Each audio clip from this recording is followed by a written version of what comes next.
सभी स्टूडेंट का मैं डॉक्टर ज्योति जो साइंस कैटलिस्ट है उसके प्लेटफॉर्म के एमसीक्यू सीरीज जो एमसीक्यू सीरीज स्टार्ट की गई है उस पर मैं स्वागत करती हूँ।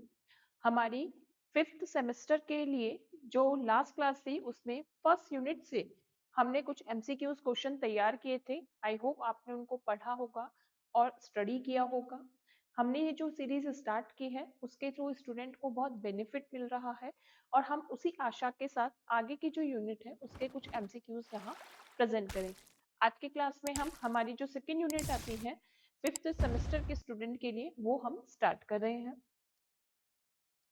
यहाँ आपका जो फर्स्ट क्वेश्चन आता है कि जो स्तनधारी जीव है इनमें नाइट्रोजिनस वेस्ट प्रोडक्ट क्या है। तो यहाँ आपका आंसर आता है यूरिया। इनका नाइट्रोजिनस वेस्ट है। वैसे तो अगर हम बात करते हैं ये सारे ही आपके क्या आते हैं, नाइट्रोजिनस वेस्ट आते हैं। जैसे अगर हम यूरिक एसिड की बात करें तो ये जो बर्ड्स होते हैं यानी कि जो हमारा एव्स ग्रुप होता है पक्षी वर्ग में नाइट्रोजिनस वेस्ट के रूप में माना जाता है। जो अमोनिया है ये जलीय जो जीव होते हैं, जलीय जीवों में जो उत्सर्जी उत्पाद होता है वो अमोनिया के रूप में होता है। हम अगर स्तनधारी जीवों की अगर बात करते हैं तो स्तनधारी जीवों का जो नाइट्रोजनस वेस्ट होता है वो क्या होता है, यूरिया होता है।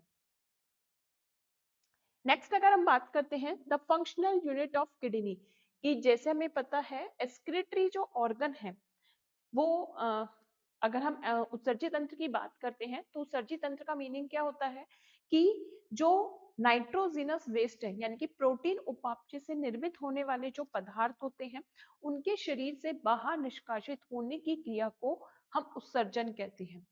वैसे तो शरीर का अलग अलग जो भाग होता है वो अलग अलग उत्पाद को रिमूव करता है। जैसे अगर हम पसीने की ग्रंथियां यानी कि जो स्वेट ग्लैंड होते हैं उनकी बात करते हैं तो वो भी क्या करती हैं, शरीर से एक्स्ट्रा लवण एंड वाटर को रिमूव करती हैं। लंग्स की अगर बात करते हैं तो लंग्स क्या करता है, जो लंग्स है वो हमारे जो बॉडी के अंदर बनने वाला CO2 होता है उसको रिमूव करता है। तो नाइट्रोजिनस वेस्ट जो प्रोडक्ट होता है यानी कि प्रोटीन उपापचय से निर्मित होने वाले जो नाइट्रोजिनस उत्पाद नाइट्रोजनी उत्पाद होते हैं उनके थ्रू बनने वाला जो वेस्ट प्रोडक्ट होता है वो किसके रूप में होता है, वो अमोनिया के रूप में, या अगर हम कह सकते हैं यूरिक एसिड के रूप में या यूरिया के रूप में होता है।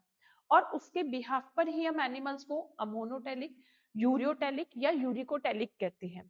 तो नाइट्रोजिनस वेस्ट प्रोडक्ट के रिमूवल के लिए क्या वर्क करती है, किडनी करती है। अब किडनी की यहाँ पर अगर हम फंक्शनल यूनिट की बात करें तो वो क्या होता है, नेफ्रॉन होता है।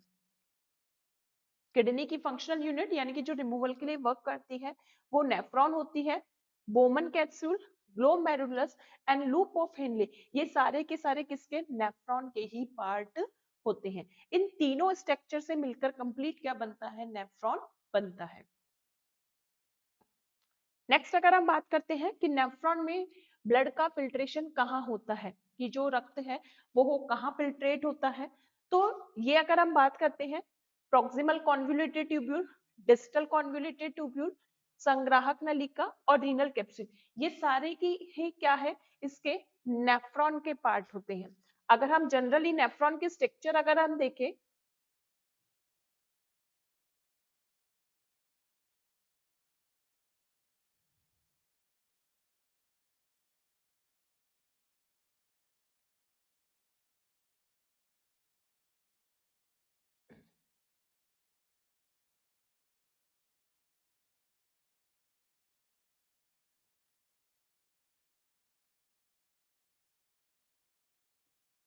तो ये एक जनरली नेफ्रॉन की स्ट्रक्चर होती है।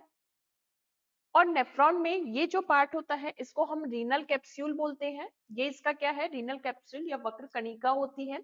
इसकी अगर हम बात करते हैं तो ये क्या होता है, ये आपका प्रॉक्सिमल कॉन्वोल्यूटेड ट्यूब्यूल है क्योंकि ये किसके, रीनल कैप्सूल के पास है, जिसे प्रॉक्सिमल कॉन्वोल्यूटेड ट्यूब्यूल कहा जाता है।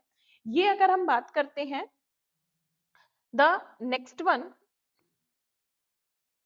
अगर हम कहें तो ये जो होती है ये क्या है, इसकी डिस्टल कॉन्वोल्यूटेड ट्यूब्यूल्स होती है। वहीं इसकी अगर हम बात करते हैं,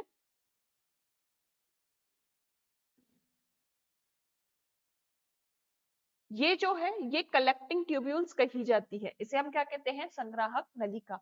तो जो ब्लड है वो ब्लड जो होता है वो फिल्ट्रेट कहाँ होता है, यहाँ इस रीनल कैप्सूल वाले पार्ट में होता है। रीनल कैप्सूल वाले पार्ट में जनरली क्या प्रेजेंट होता है, जो रीनल कैप्सूल है, इस रीनल कैप्सूल में आपकी जो आर्टरी है वो अंदर आती है और उसके बाद छोटी छोटी ट्यूब्स में क्या हो जाती है, डिवाइड हो जाती है। तो यहाँ पर जब ब्लड आता है तो ब्लड में से नाइट्रोजिनस वेस्ट प्रोडक्ट का क्या होता है, रिमूवल होता है। तो यहाँ पर आपका आंसर क्या आता है, रीनल कैप्सूल आता है। नेक्स्ट आता है कि नेफ्रॉन में पुनः अवशोषण कहाँ पर होता है, यानी कि नेफ्रॉन में रीअब्सॉर्प्शन कहाँ पर होता है।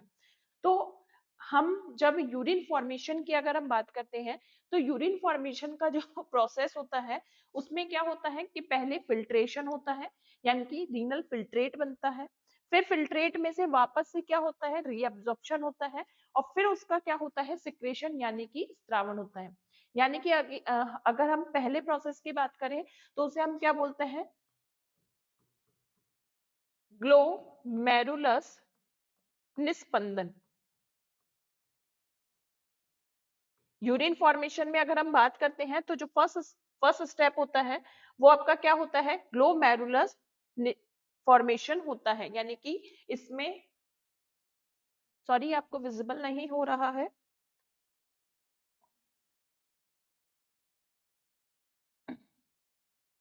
तो इसको हम क्या बोलते हैं, ग्लोमेरुलस निस्पंदन। पहला जो स्टेप होता है यूरिन फॉर्मेशन के लिए वो क्या होता है, ग्लोमेरुलस निस्पंदन, या इसको हम अल्ट्रा फिल्ट्रेशन भी कहते हैं, जिसके अंदर रुधिर को पहले क्या होता है, प्रेशर के साथ छाना जाता है। फिर उसके बाद सेकंड जो स्टेप आता है वो क्या होता है, पुनः अवशोषण। सेकंड, पुनः अवशोषण। थर्ड अगर स्टेप की अगर हम बात करते हैं तो फिर इसका क्या होता है, सिक्रेशन यानी कि स्त्रवण।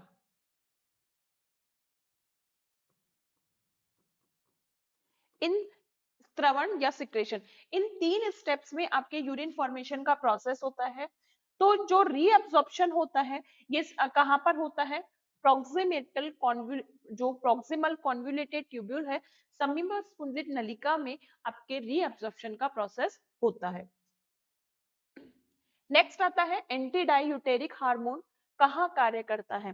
तो जो किडनी से यूरिन फॉर्मेशन का जो प्रोसेस होता है उसमें किडनी ही फंक्शन नहीं करती है या नेफ्रॉन ही फंक्शन नहीं करते हैं, इसके साथ साथ हार्मोनल एक्टिविटीज भी होती है। यहाँ पर अगर हम बात करते हैं एडीएच यानी कि एंटी डायूटेरिक जो हार्मोन होता है, ये भी क्या करता है, यहाँ पर इसको जो फिल्ट्रेट होता है उसको साफ करने के लिए कार्य करता है।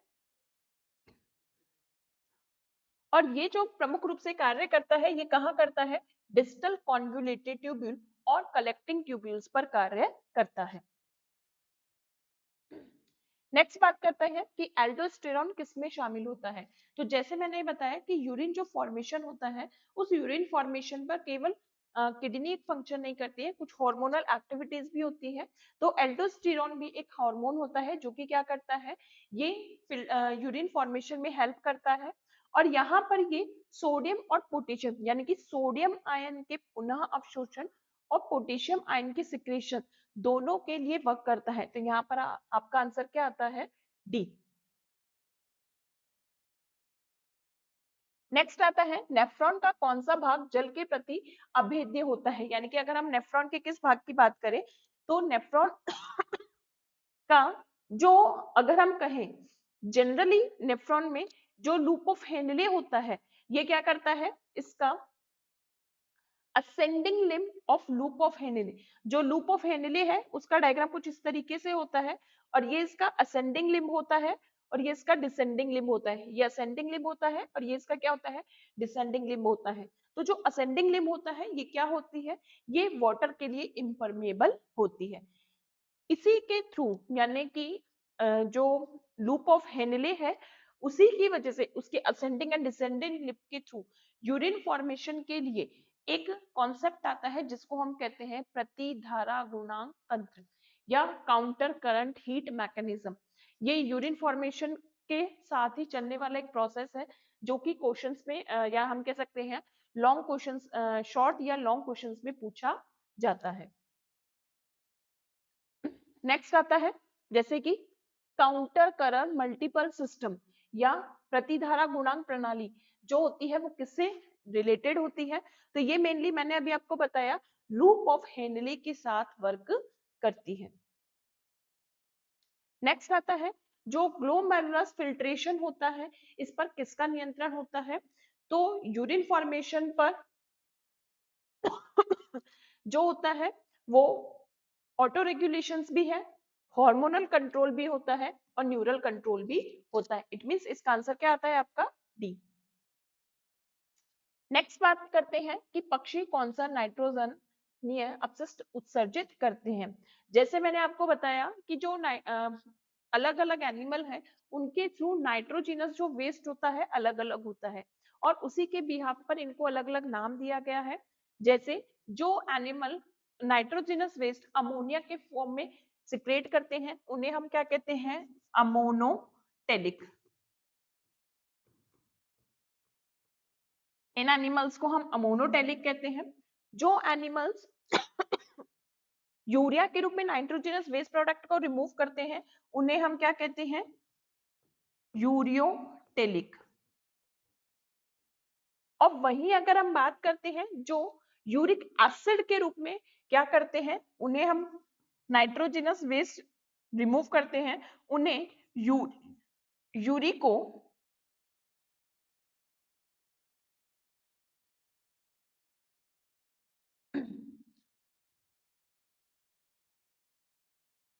यहां पर आता है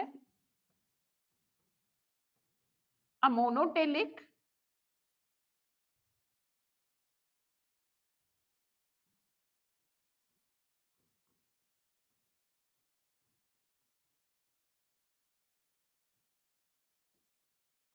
यूरियोटेलिक एंड यूरिकोटेलिक। तो जो अमोनोटेलिक होते हैं ये अमोनिया के रूप में नाइट्रोजनस वेस्ट रिमूव करते हैं। जो यूरियोटेलिक होती हैं ये क्या करते हैं? यूरिया रिमूव करते हैं, ये अमोनिया रिमूव करते हैं और ये क्या करते हैं? Uric acid. तो अगर हम बात करते हैं बर्ड्स की तो ये जो बर्ड्स होते हैं ये किसका रिमूवल करते हैं? ये करते हैं यूरिक एसिड का। अगर हम बात करते हैं in urine formation tubular secretion mainly occur in की जो सॉरी जो यूरिन फॉर्मेशन होता है वहां पर सिक्रेशन जो होता है वो जनरली कहाँ होता है? तो इन सभी में होता है, प्रॉक्सिमल ट्यूब्यूल में भी, डिस्टल ट्यूब्यूल में भी और कलेक्टिंग ट्यूब्यूल में भी।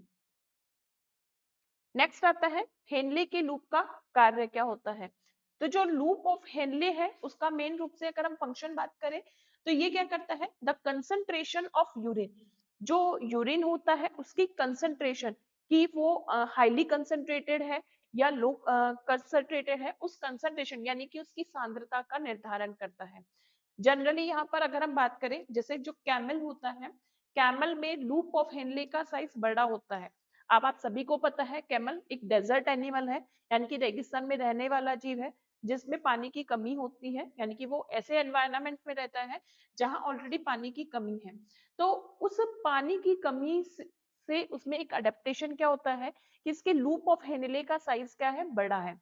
तो वो उसको क्या करता है? रेगिस्तानी एरिया में यानी कि जो डेजर्ट एनवायरनमेंट होता है उसमें लिव करने के लिए कैपेबल बनाता है। तो जो यूरिन की कंसंट्रेशन होती है वो किसके थ्रू कंट्रोल्ड की जाती है? लूप ऑफ हेनले के थ्रू कंट्रोल्ड की जाती है। नेक्स्ट आता है, अब ये आपके जो नर्वस सिस्टम से रिलेटेड टॉपिक्स आता है उसका क्वेश्चन। तो जो न्यूरॉन होते हैं उसका विश्राम कला जो विभव होता है वो -70 वोल्ट मेगा वोल्ट के बराबर होता है। नेक्स्ट आता है कि जो क्रिया विभव होता है उसके ध्रुवण का जो कार्य होता है वो किस तरीके से परफॉर्म्ड होता है? तो ये आपका होता है, अगर हम बात करें तो ये आपका होता है जो इनफ्लक्स होता है वो एक तरीके से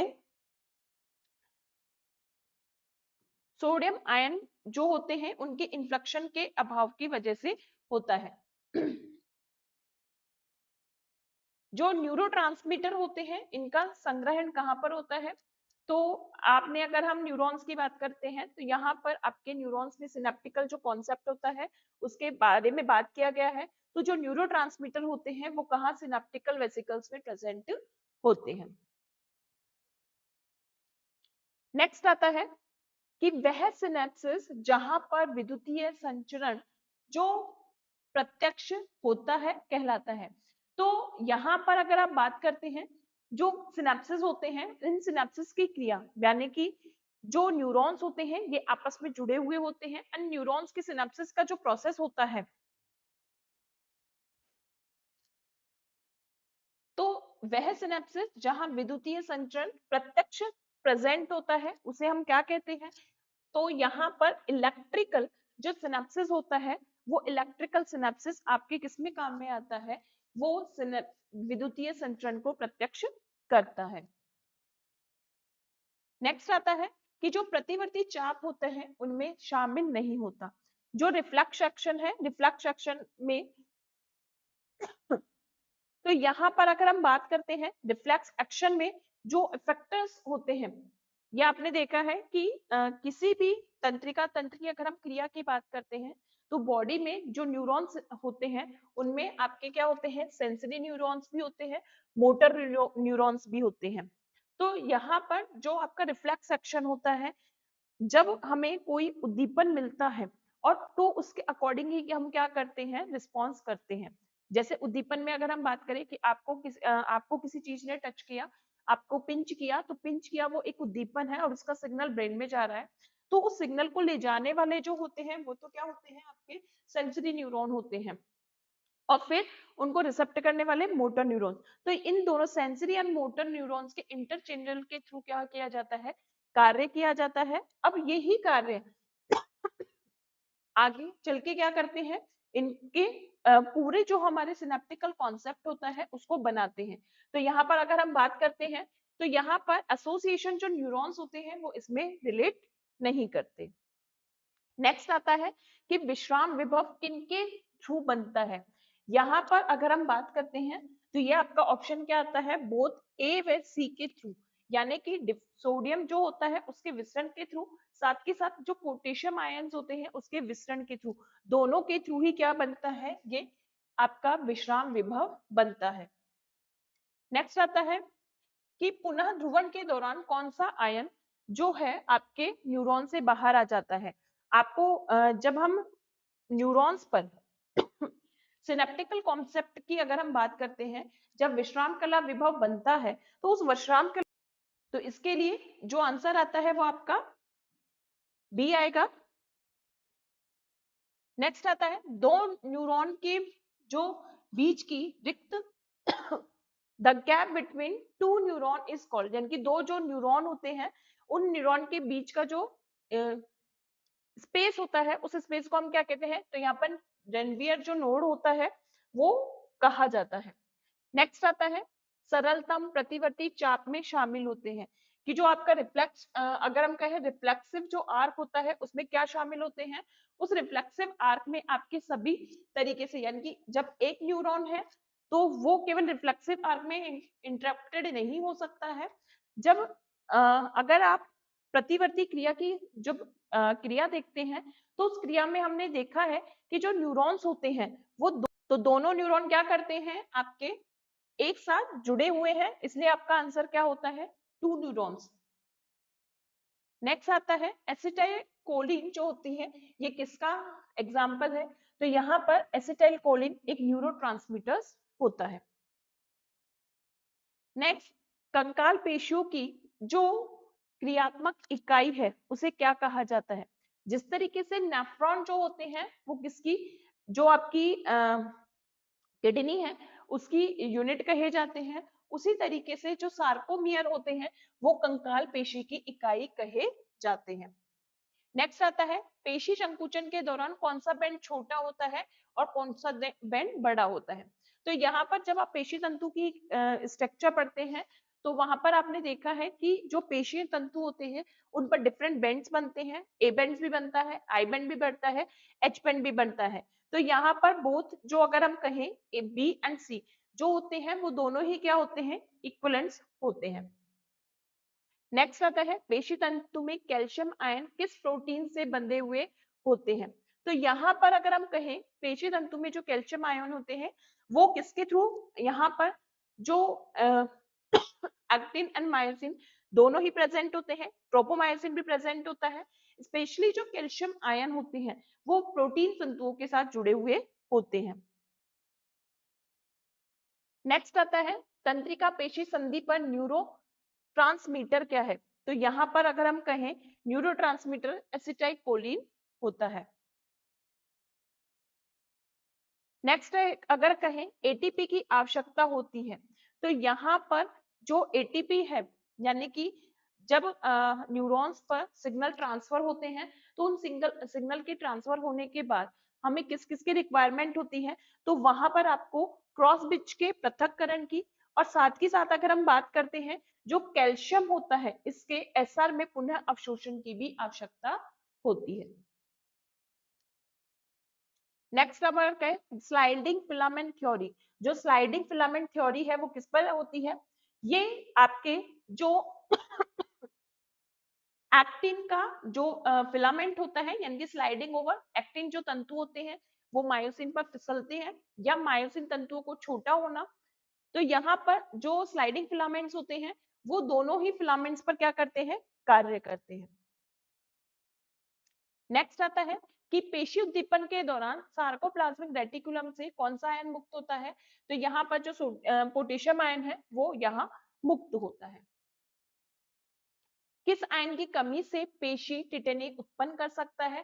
तो यहाँ पर कैल्शियम आयन की जो कमी होती है उसकी वजह से जो टिटेनी क्रिएट होती है। तो ये आपके कुछ ऑब्जेक्टिव क्वेश्चन थे। इन ऑब्जेक्टिव के साथ कुछ डिस्क्रिप्टिव क्वेश्चन यानी कि किस तरीके के क्वेश्चन आपके बन सकते हैं वो आपके क्वेश्चन यहाँ पर इंक्लूड किए गए हैं। जैसे तीनों ही हमने कहा अमोनोटेलिस, यूरोटेलिस या यूरिकोटेलिस क्या होता है, इसके अलावा नेफ्रॉन का डायग्राम या हम कहें रीअब्सॉर्प्शन के बारे में, काउंटर करंट हीट मैकेनिज्म ये बहुत इंपॉर्टेंट होता है, और इसके साथ साथ ग्लोमेरुलस फिल्ट्रेशन जो होता है ये भी आपके क्वेश्चन में पूछा जाता है। नेक्स्ट ये भी आपके कुछ जो आपके न्यूरोट्रांसमीटर यानी कि अगर हम कहें न्यूरॉन वाले जो चैप्टर आते हैं उनसे दिए गए कुछ क्वेश्चंस हैं। ये आपके कुछ लॉन्ग क्वेश्चंस आते हैं। तो यहाँ पर इस तरीके से आपके लिए कुछ लॉन्ग एंड शॉर्ट क्वेश्चंस यहाँ भी तैयार किए गए हैं ऑब्जेक्टिव क्वेश्चन में। ये क्वेश्चन केवल एक फ्रेम आइडिया दिए गए हैं कि किस तरीके के क्वेश्चन आपके यहाँ बन सकते हैं। आई होप ये आप लोगों के लिए बहुत हेल्पफुल रहे। तो आज हम यही अपनी क्लास को कंप्लीट करते हैं। Thank you.